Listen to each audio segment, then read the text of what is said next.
Hold up, yeah. Am I tripping or imagining, fantasizing, or it's all this really happening? Girl of my dreams, different caliber, staring in my direction more than the average girl. Check a nigga for checking her, she a savage girl. The reason why these dumb ball players after her, I'm just an average black kid born in poverty. These is athletes, how the hell she supposed to notice me?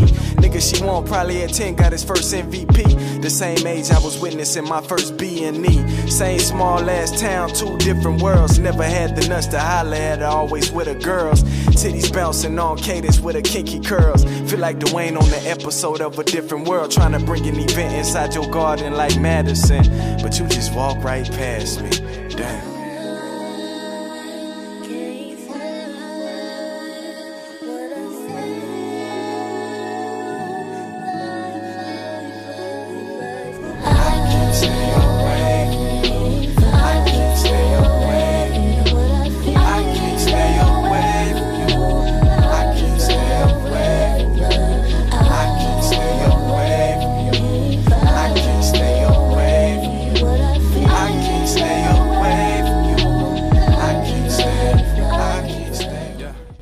What's going on, man? It's your boy Dame Diddy. Ambitious Ace. Yeah, man, and we got a special guest here today.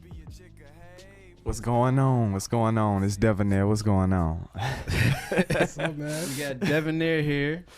Yeah. Super artist. Hey, man. Thank you. Thank you. Yeah, man. So we came across your song Life. Got you. Yeah. Featuring Tacinda Lachelle. Got her in the room. Got to She's keep her over here with me. Yeah. We got an interview with her coming soon as well. How did this song come about, man? I actually had like the first verse written already, and I was just pondering on it, going over different records, and me and her was just chilling together in the studio, and she came up with that I can't, and I was like, this sound good, you know, and that I can't stay up, it was just like, it just flowed from that point. But you know, like I said, I already had the verse, we got the beat, she had that part, and it was just set from there. Oh, so y'all had that part before you actually had the beat? Yeah, well, no, I only had the verse, you know, but when she heard the beat and she heard what I was saying on it, because I just kept reciting it, and she just started that, she just kept doing it, and but she wasn't saying the words. I was just like, man, it sound good. And then we just started writing down the words to it. But yeah. Nice and organic. Yeah, it just came together. It just came together. It wasn't even playing, like I said, but the verse was the very first thing. That's yeah. How did it come across for y'all to do the video and everything like that? Oh man, seeing that guy Preston, man, extremely talented. He young, believe it or not. He don't like to say his age, so I'm not gonna say his age. But young guy, smart, ahead of his time. Young Steven Spielberg, that's what I call him. Okay. Seeing his stuff, he had it for a hell of a good price. I was like, look, man, this song set this up, man. We came together. We took care of it, paid for it, and just started shooting the video. And like I said, he took it to a place. So did he take care of the concept and everything? I mean, we kind of already had the concept. He took care of the details. I mean, he wrote it down to the T. Like, we had a script. So I was just like, I had never seen nothing like that before. But from there, it just came together beautifully. You know, I had to shave my face on up. Y'all seen I look like a baby boy. I thought about that too. Yeah, I was like, I wonder how that went. Yeah, it was. I couldn't sacrifice the integrity of the artistry, so you know, I had to do it. That's you cool. know, When I first heard the song, I envisioned, because I heard the song before I watched the video. Okay. I had envisioned the video before I had heard the song. Yeah. Did it meet your expectation? Yeah, because I thought it was hilarious. Because that was the moment when I sent it to you, when she waved and you waved back, and she walked by. I was just like, and my wife was like, "Don't you hate that?" Yo, that resonated with me. I'm like, I think everybody has went through that point, you know, where they thought they were being waved at, to turn around and say, it's this other jock. But yeah, that wasn't necessarily a true story, but like you said, that was just something that I know everybody done been through at some point in time. That's why it's called life, you know. So I just think that was something I could put out there like that. That's really dope. So let's take a step back, man. So where you from? I'm from Camden, Arkansas, man. I ain't from Camden, Arkansas. I know most people don't know what it is. That's above Louisiana, to the right of Texas, and to the left of Mississippi. My homeboy was from Arkansas. So You already know, yeah. No, my bad. That's Oklahoma. Oklahoma City. It's close. It's right there. But so, growing up there, yeah. Were you there for a long time? Yeah, I was there pretty much until I was about 22. Oh, okay. Yeah. So, growing up there, what music were you listening to? Like coming up, like what was it that inspired you to want to start writing and become an artist? It's different points. Lil Wayne was the first rapper I ever fell in love with. You know, was it back the Block is Hot? It was the Squads. When he was doing the Block is Hot, the Squads tapes, all of that kind of stuff. Before the Hustler music, that's when I was like, this dude is it. You know, but my cousin always rapped, always freestyle, amazing. I got a song called King Camouflage. It's about him. But, you know, he put me in the mix with that and in tune. As I got older, my mom Saturday mornings, Raheem DeVaughn, Donnell Jones, start getting into the R&B field. So I sing a little bit, but he said a little bit, you know. but definitely grew up on the Texas music. So you know, Swisher House, you know, the Rap a Lot records. My cousins, them Pimps, look, them mixtapes, when them mixtapes been passed around, that's all they was bumping. Mike Jones. That back then, we was listening to it way before it blew up. Okay. So, yeah, that kind of stuff. Tough. So what compelled you to become an artist then with all those influences? To be honest with you, I just rapped for the first time with my cousin when I was like 10. You know, like 8, 10, something like that. We was on one of them little Dell computers with them long mics. And we just kind of did it. I had a PSP. We put it together on there. And I listened to PSP. Yeah, we put the song on there, you know, but we had that little Dell in Audacity, so it was trash. But you know, but it was smooth though, you know, to be that young, you know. So that was like my first touch in kind of doing this music thing, and I knew I wanted to rap. Singing just kind of came about. But yeah. Was it any specific artist that made you like? So what R&B artist? Tevin Campbell. I fell in love with this dude. I was like, how is he able to do this so young? You know, he didn't sound good when he went through after puberty. Yeah, it was like, yeah, that's all good. But then I fell into Usher, and Usher was the truth. Yeah. You know, after puberty. Yeah, because I heard before puberty wasn't that good. Can we talk? Yeah, that round and round. Yeah, Usher, he had the Ready? Usher. Yeah, see, that's what I'm saying. The Brown Eyed Girl and all that kind of stuff. He was the truth. But, you know, that's what really, and I love Donnell Jones.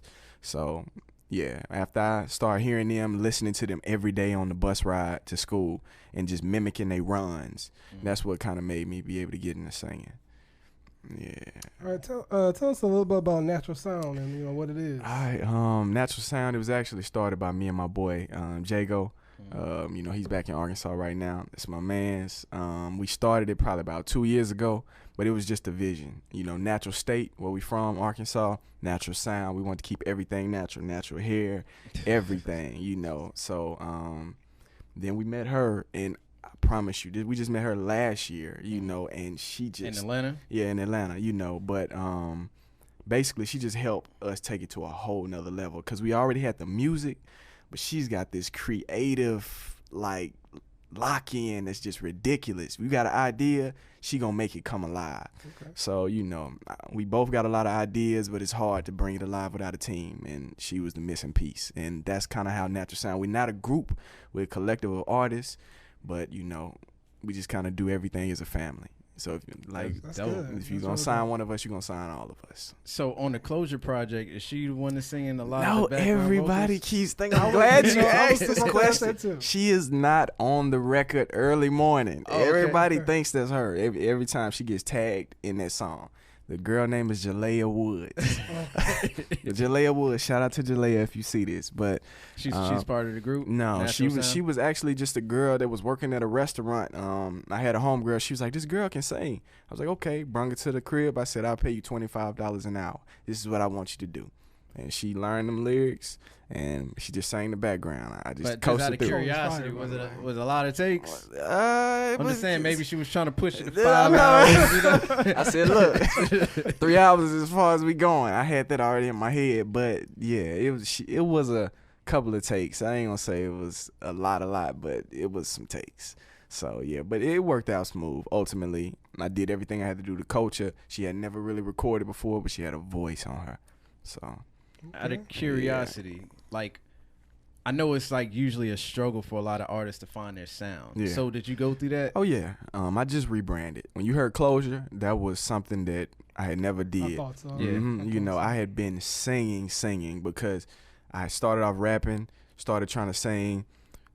People laughed at me. You know, it's terrible. I know, right? But all I know is, I mean, this joint I listened to, the songs when you were singing didn't sound bad. But that was the beats that you had was good too. I appreciate so that. Thank you. But it had to get to that point. Mm-hmm. The whole point of everything that I wanted to do was just make a name for me in my city. Okay. And they knew I was a singer, but I had to work at it. And then once I got to the point where they recognized me as a singer, I was trying to go back into rap, but everybody kept pushing me back into the singing. And I was like, come on. So I took like 2 years off, came back with Closure, and now it's straight rap. People don't even know I sing, and that's how it should be. Eventually, I'm going to go Lauryn Hill. I mean, come on, we hear it on life, though. I got you. Yeah, that's true. That's what people say. But I just try to do it subtly. But I'm going to go Lauryn Hill eventually and give them the whole thing, you know. I mean, don't go Lauryn Hill. Look, I ain't going crazy. That means you're going to have some other people writing your lyrics. Oh, I didn't. Yeah. It hurts my soul. I need to go back and look at that credit list. Then I respect her. We can talk about it after we. Yeah, God, man. So describe that period, I guess, because when I listened to Low Blows Though and then Closure, I could tell there was some kind of transformation. Yeah. So what kind of happened in between those projects to make you get to that point with Closure? I'm gonna tell you, life hit me. Real talk. When I moved down here to Atlanta, everybody was doing a certain type of R&B. I was working with this guy named Mello, the producer. He was signed with the Exclusives, and he was definitely trying to get me. He said, he keeps saying, dude, you were supposed to be Bryson Tiller. And I'm like, man, I don't think I would have wanted to go that route, but that's the kind of music we was doing. But everybody, Bryson Tiller ain't even Bryson Tiller right now. Come on, you know what I'm saying? He going through it. But that whole transition was just like, relationship. I had got engaged, you know, and I was like almost thinking about not doing music no more. And it was just like, I felt like I wasn't myself. Singing was cool, but it was pulling me away from myself, you know. And then after, you know, going through that breakup, slept on my boy couch for about 3 to 6 months, got back on my feet, started cleaning toilets at the airport so I could work my way up. And next you know, everything just came together. Like Closure was it was what I needed from that relationship, and it just came together beautifully. It wasn't me, it was chess moves, but like Nipsey said, it was the grace of God. That's how it worked out. I feel that because I could definitely feel that while listening to Closure. Like I was just like, something brought you to this point. Yeah, and I it could wasn't feel just that, a body. you know? It was crazy because even like how it flowed through. What's the bonus track? Yeah, the new chapter with new the piano. Chapter, like, I could feel that because that was like a period piece. Yeah, you know? It was like that transitional that's period. What I'm saying, come so on, that's what now. I got from it. So I was like just like, that's pretty dope. That's what's up, man. But you touched on it earlier. Tell me a little bit more about what was the track called? King Camouflage. King Camouflage, yeah, because that's one of my favorite tracks. Hey man, I appreciate Tell that, me a little man. more about that. I got a cousin. You know, everybody got this kind of cousin. He's a good dude. He's just my best favorite everything. But I didn't realize like the kind of path that he was going on until we got older, when he started getting incarcerated a lot, always getting kicked out of people's houses that he was staying with. But you know, basically it was our stories to each other. It was like he writing me from the jail cell, and I'm taking in these letters, and then on the last verse I write a letter back to him saying, all the stuff you saying to me, I took it in, everything I know, I got it from you, but I'm going on a whole nother route, and I'm trying to do this for us, but you gotta do your part and stay out of that. You know, so that's just what it is. I know it's a lot of people that can relate to it. A lot of hood dudes. I'm not. I mean, I was born in the projects, but I'm not hood. You know, and there's a lot of hood dudes that come to me and they can relate to that. You could tell they thugs. And I'm just like, I feel that. That's the kind of people I'm trying to touch. You know, That's what's up. without being that kind of gang type of way. Right. You know, so that's what King Camo was on. It's cool. Yeah, so when I was listening to your music, man, to me it's like a super breath of fresh air. I know that's like a cliche thing to say. but we say that here all the time. I got you. I mean, a lot of the stuff we do is like not what everybody else should is be doing. that way. So, but just listening to your music, it's like it's super relatable. Like soon as I listen to the songs, like Making Love was another really good one. You know what I'm saying? King Camouflage, Early Morning, of course. Like when I heard it, I was just like, man, this is dope. This is dope. I like the way he flipped it. Yeah. But just listening to the songs, like I'm a huge fan of like artists that come up with concepts and like kind of build stories and stuff like that when they make their music. So when you're putting this together, like what's your process? Is it like different every single song? Do you approach it the same way? Like is it like you wake up and as soon as you wake up you just start writing? It's got different over time. How about that? I used to create music every day, all day. Now it might be months before I write a lyric because I need experience. Okay. So it just got to hit me at this point. Like I said, I already had the verse for the Life song, the first verse before, like months before. So all of that is now, I guess you could say I think of the concept first. When I think of the concept, I try to find an angle, but at least 2 angles so that I can know if I have to flip this thing, this is where I'm going, but the first angle might stay that way the whole time, but concept first, lyrics, like she'll tell you, I will grab one phrase, then write the whole song around that one phrase. So that's all I need is a key phrase and attention getter. So you stay on topic. Exactly. You see, I don't understand how people be going off. I'll be like, bro, do y'all not see this man going off topic? Yeah. Literacy. Future. He ain't saying no names, but Not gonna say it's a lot of them out there, but I be seeing it, I be hearing it. I definitely pay attention to lyrics. I definitely pay attention to concept. I was finna say a person, Schoolboy Q. He just came out with the Crash Talk. No concept whatsoever. I heard why he put that album out. Actually, that was the album he scrapped. He scrapped it? So it was. And then he worked on another album, and then Mac Miller died. And that was the album Mac Miller liked before he died. Okay. So it makes me feel a little bit more lenient but nah, at the same time. But I like some of the records. It's just, but it's just that I like the blank face better. Exactly. I like the blank face, So even like the collard greens, like he just was way off topic on this album. But that's just something I pay attention to, basically. So but so is it easy being an artist in Atlanta? Like it depends on in what way do you mean? Because I know there's a lot of people down here with music. Yeah. So how do you stand out? I guess you would say. That part is easy, actually. Okay. Yeah. Everybody sounds the same. So I mean it's easy. When you just, I'm telling you, if you go in the studio, everybody got the same type of beat. Everybody doing the same kind of melodies, same kind of rhythms, everything. They just got the Young Thug voices sometimes, and if they R&B singer, they sound like Queen Najee. Wow. But for the most part, if you just be yourself, like Black was saying, then it's easy. It'll come to you. Your identity will be there, even if your influences are there. You can still, stand out based upon you just being yourself.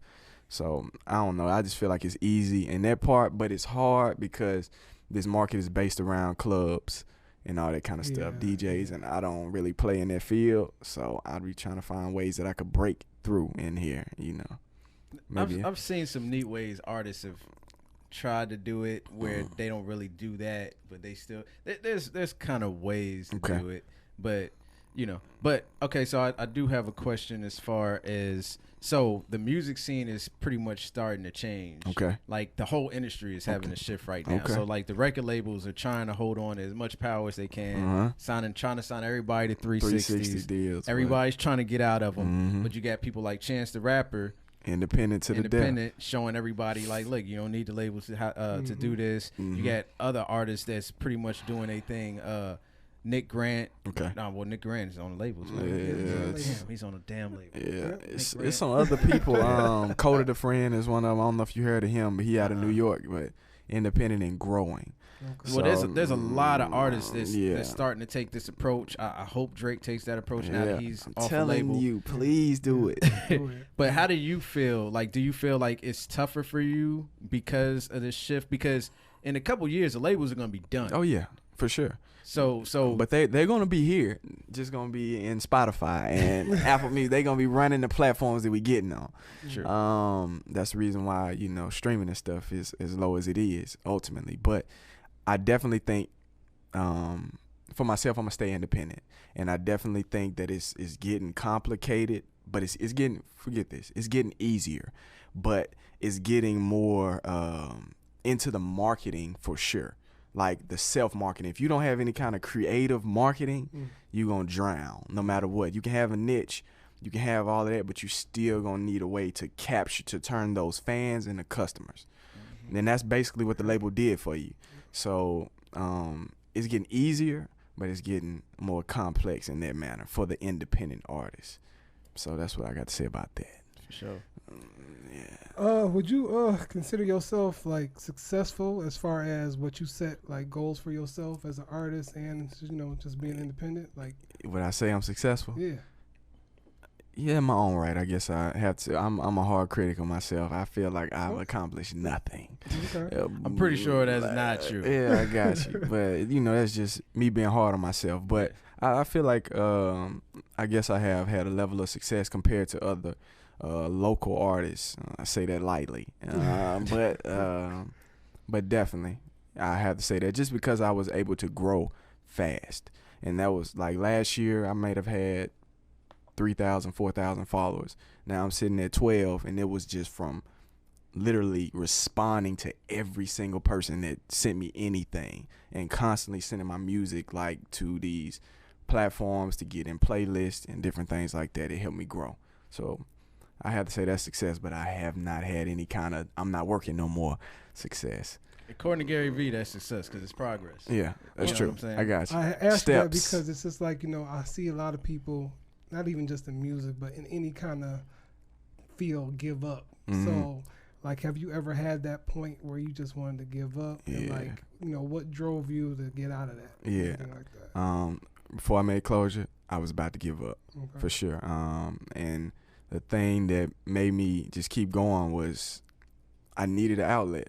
I was depressed, and I had never used music as an outlet like that. I made it because I liked it and because people told me I was good at it, but I had never used it as a survival tool, and that's what I did with Closure. And it was like, I actually made a whole 12-song project before that, but my ex would have been devastated.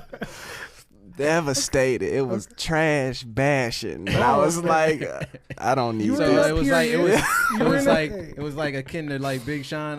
Yeah, exactly. It was exactly what it was. But I was like, nah, it was man, therapeutic for yourself, it was therapeutic, and yeah. I took it. I just threw it away.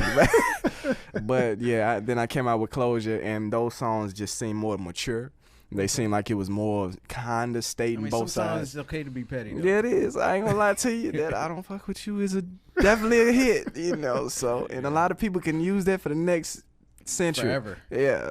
And even though I'm sure that girl that was from that show that he was dating, even though they're long gone, when that comes on the radio, she feels some type of way. Yeah. Yep. She definitely got to hold that weight for everybody. So, like, outside of the Natural Sound crew, is there any artists, like your dream artist to work with? J. Cole off rip. Absolutely. Drake. But I want to work with Chance. I like Jid. I like Ari Lennox. I like the whole Dreamville squad. But Common. Okay. I really, really like Common. So, and Mos Def is another one. So those kind of lyricists take me to it. And of course, Hov, he the GOAT. I mean, what I'm supposed to do? He the last one. I can't imagine somebody saying like, nah, I'm working Hov. Like, yeah. I mean, that's one of them ones I know that mentally I'm gonna have to have ran through all of those people that I said before I get to Hov. How stressful writing that verse would be? Oh my God. You understand? I'm like, look, I need triple entendres here. I need everything. But yeah, those are probably I wish I could think of more right now, but anybody that has something to say. Andre 3000. I don't want to disrespect where I'm at. Yeah. I noticed the name missing. Big what? Come on. No. Could you work with Kanye West at this point? Yes, but get on a song with him? Yeah, that's what I was okay. I feel you on that. Let me hear your verse first. Let me hear it first. Can we go to a therapist first? Can I get you to denounce Donald Trump real quick? I'm not about to get on there. He got me saying, he's saying some stuff and I got to stand beside him. Nah. But definitely, I work with him.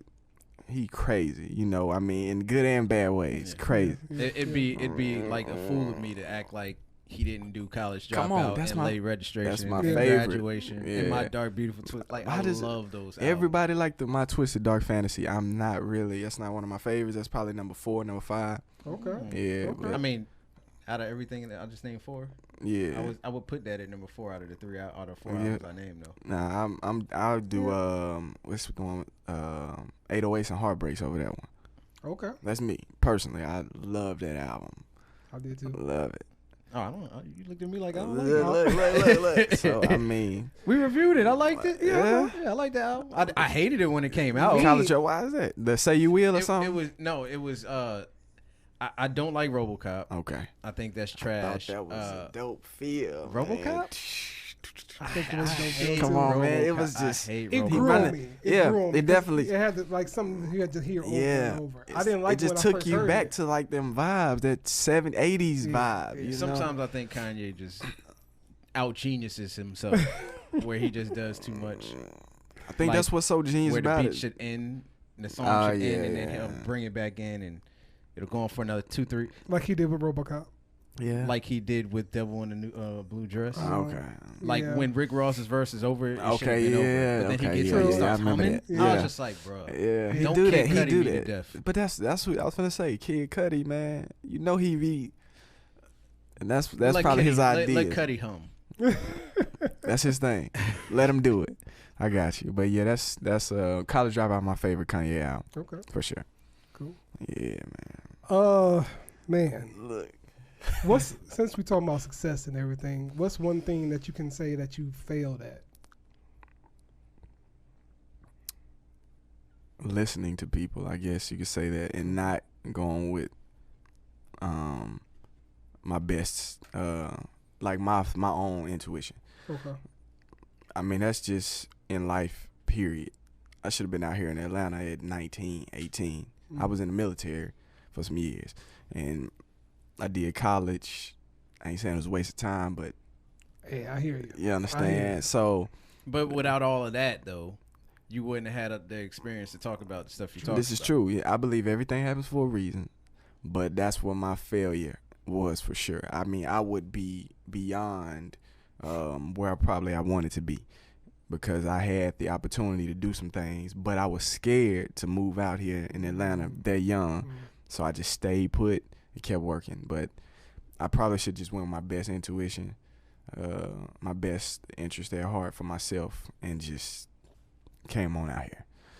Yeah. I don't know if you remember, but out of curiosity, do you remember the very first album that you actually purchased? I know which one I tried to purchase. That was their Brothers. It was a Brothers album with the Brothers. I think Little Brother. No, actually, it was. I think it was B5. It's B5. B5. Yeah, that was probably the first album that I tried to purchase. But the first album, you don't remember B5? Yeah, I remember. Yeah. All I do is think of you. I was like, dang, but that was a remake. I didn't know it was a remake. Yeah, true. Yeah.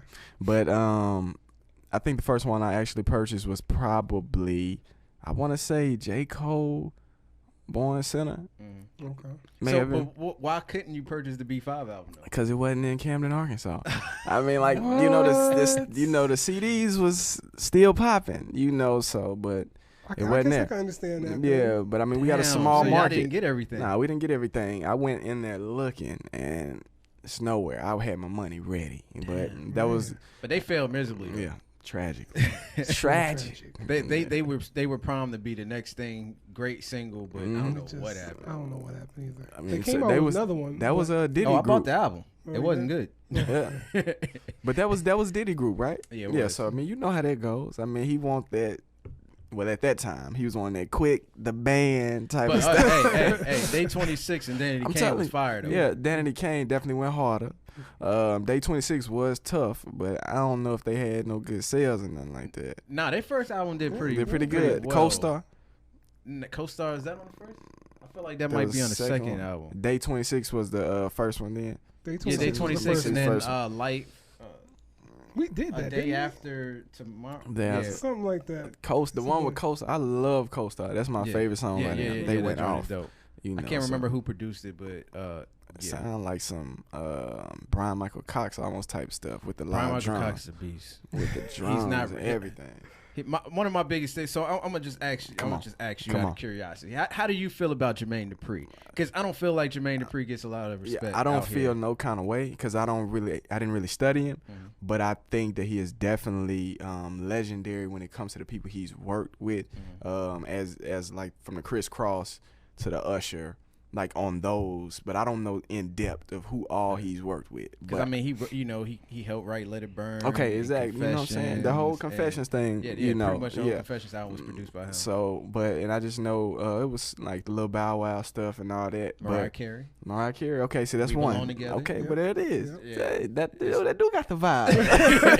it was like anytime it was Brian Michael Cox, it was Jermaine Dupri and Brian Michael Cox. Okay, I did not know. I mean, I knew that they was working together on that Usher album like that, but I didn't know that they was like Mariah Carey's biggest hits come from Jermaine and Brian Michael Cox. Usher's. I'm about to do some research, and it makes me mad too because they'll work with him, they'll have their biggest album of their career, and then they don't come back for the next album. It's just like it don't make sense. It's almost like Outkast.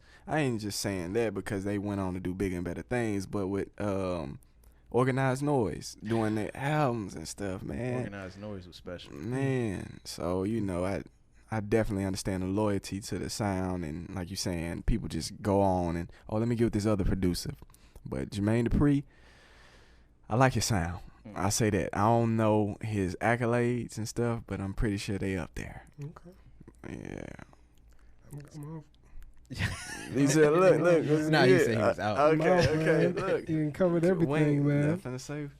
So if you had a producer to work with, like out of all the producers in the game, is there anybody that comes to mind? Only one. I'm trying to think of somebody else, but 40. I love his diversity. I just knew he was about to say Pharrell. I mean, nah, it looked like he was. That's number two. That's number two. Definitely number two. Okay. I mean, I'm not the hugest Pharrell fan. Neptunes. Period. Neptunes come with some heat. You know? They definitely do. Yeah, they definitely do. So, but definitely 40. Man, I don't know. It's just his vibe is incredible, man. But a lot of people mimicked it at this point. Yeah. Like they don't do it correctly. Because they all think that he's just, filtering putting a lo-fi filter. Yeah, they don't know he's actually dropping the bit rate. Exactly. Yeah. I do that when I'm slowing down my records. I go in completely drop the bit rate. Yeah. And then it slows everything down, give it that nice dark sound. Yeah, it gives it that sound. And that's why people get it wrong. They're not doing the correct trying thing. To filter that thing. It's like, this is not a high pass or a low pass filter, guys. Yeah, exactly. Yeah, and then the other thing is he always makes sure that Drake's vocals sit on top. They sit in like God body. I don't understand how. Nothing collides with his voice. His voice is the main. It's like they got it side chained or something like that. like where it's pulling out the way. I wouldn't be surprised if the beat is side chain when Drake is actually singing. Bro, you right. You hear you saying it. You know everything I'm thinking. You saying it. So I don't know, but that's definitely somebody. With Neptunes and any R&B producers you want to work with. I know you ain't singing right now. I know, but I'm gonna get into it. I can't even think. I mean, I definitely want to try Zaytoven after what he just did with Usher. I gotta listen. I'm telling you, listen to "Say What You Want." Yeah, say what you want is the truth. That is hard. Like Zaytoven went off, Usher went off, everything. Okay. But I can't even think of any R&B producers off rip. I just know that Metro Boomin is crossing over into everything. Whoever Beyonce and Frank Ocean's working with, James Blake, whoever they working with, I definitely want to get in there because I don't want to do that traditional Trey Songz, Chris Brown type of R&B type of stuff. I want to go to some experimental, Nights by Frank Ocean type of stuff. You should listen to Lucky Day. You'll love Lucky Day. See, there it is then, Lucky Day. I love that, so those are the type of people. I don't know who the producers are directly, but that's the area. Okay. So are you working on any music at the current moment? Yeah.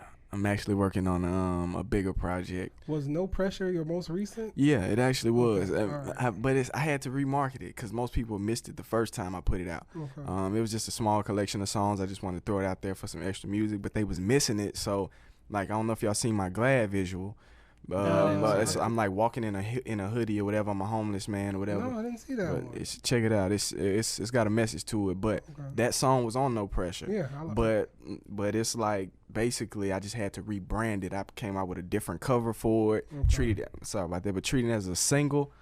And I'm doing it with all the records that was on No Pressure. I'm going to remarket them again, and it's going to be No Pressure. That's actually not a bad idea. Yeah, because we've been doing a lot of K-pop album reviews, reactions, and they do that a lot. Yeah. They'll put out like 3 songs, and then they'll repackage it with 2 more songs, and then they'll repackage it out again with 2 more songs. It's like her is doing that. Like, yeah. Lucky Day just did it. He had part 1, part 2, and then he put it together, painted out, and it's part 1 and 2 with 4 new songs. And it sounds like a whole album. Same thing. Like, so that's what I'm on. You know, good. You in a good way. I don't want to. I'm not making longer projects right now because the attention span ain't there. So I'm putting like 5, 6 to 8 songs. You know, and that's enough to keep people fiending. Exactly. You know, and then they just keep coming. Time to keep reloading. So I wasn't really big on singles. I like putting out projects and then feed you singles based upon what you like. You know, so if a lot of people like one record, okay, let's shoot a visual to this record.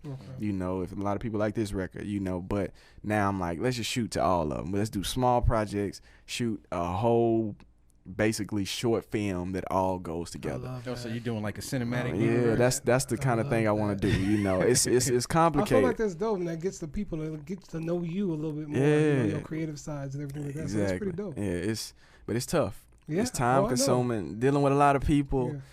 So, you know, I've never been so involved with so many people. I usually engineer my own stuff, produce my own stuff, write my own stuff, record my own stuff, everything. That's another thing I can ask about. Like, you know, I guess a lot of people's persona of things is like how easy it is. So who said that? I'm just saying, like, when people think about things in simple terms, like, you know, just putting out music, putting out a video or whatever. So what is that process like for you? Since you say you're working with a lot of different people, like, what is that process like for you? Is it like hard, or is it like easy to collaborate with people and bounce ideas off of one another and everything like that? It's hard depending on if that person is invested. That's like the hardest thing, to get somebody else to be as invested as you are. You know, it's like, that's one thing about the for the video shooting, at least with my guy Corey. That's my guy. He shoots all my other videos. That's my guy. Like, we do everything. You know, I don't really want to deviate outside of him. But the guy Preston that I work with, he showed me another level of preparation and videography that I'd never seen. His level of invested was ridiculous. Like I said, so if I could get people to be like that I work with, we going places. But you know, a lot of times, like I said, it's engineer. You throw them this, you tell them study these couple of songs before you mix it so they can sound like this, and they'll. I mean, I know at Patchwork, because I used to engineer Patchwork. Okay, no. They will do that. Like, if you give them like 2 or 3 songs, they'll put it on the other on the speakers, and they'll flip back and forth. And make sure they get the reference. Yeah, that's important, you know. But a lot of people don't. They don't put a lot of time into it. They just like, oh, it's another check. You know, and they'll throw you in, throw you out, give you 2 revisions, and that's it. And it's like, how I'm supposed to, you know, but I don't know. It's complicated, and it's, you know, it's bittersweet. But I definitely think the creative flows is important.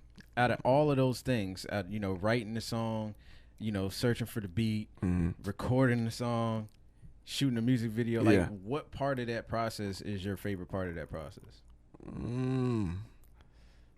Hit him with the heart. Look, it was, because I'm like, man, because I'm gonna be honest with y'all, like, I guess just the ideas, thinking about it. Okay. I don't really enjoy doing interviews. I don't enjoy just jumping up there and performing. I will not, like Chameleon, I will not be holding this microphone in my hand for the rest of my life. I'm going to be a businessman. There's going to be other people that want to be superstars. Go out there. I despise doing video shoots. I don't even want my face to show somebody else. You know, so it's the ideas, the concepts. When I'm in hearing the recording, I hate the engineering part, the editing, all of hearing it over and over and over. I'm just like, it drives me, the ear fatigue. You know, and then you start second guessing it. Exactly. You know, damn, should I do that again? That's why I understand Pac. He's just like, look, we ain't got time for all that. Y'all can hit this when I leave. You know what I'm saying? That's how I am. But yeah, I think that just thinking about it, because I think the idea is what really makes everything. I mean, the sound and everything is good, the visual, but if your idea, you can have the lowest quality video, you can have the lowest quality song, but that idea is on point. Take over everything. You know, so that's my favorite part. 100%. Yeah, man. Time went by. Didn't it? All right, Devenaire, man. We really appreciate you coming through, man. Tell everybody where they can find you at. You can find me on Instagram and Twitter at I_am_Devenaire, or just search Devenaire, Devenaire. You gotta spell that for the people that ain't went to school, man. That's that Devenaire.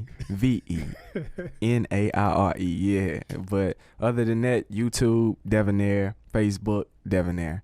So yeah, that's what's up, man. Thank y'all for having me, man. I love the vibes in this thing, you know. Yeah, so, all of y'all need to go. Yeah, go check him out. Check out Devenaire. Yes. His music is super dope, man. Yeah. If you like the stuff I like, you gonna like it.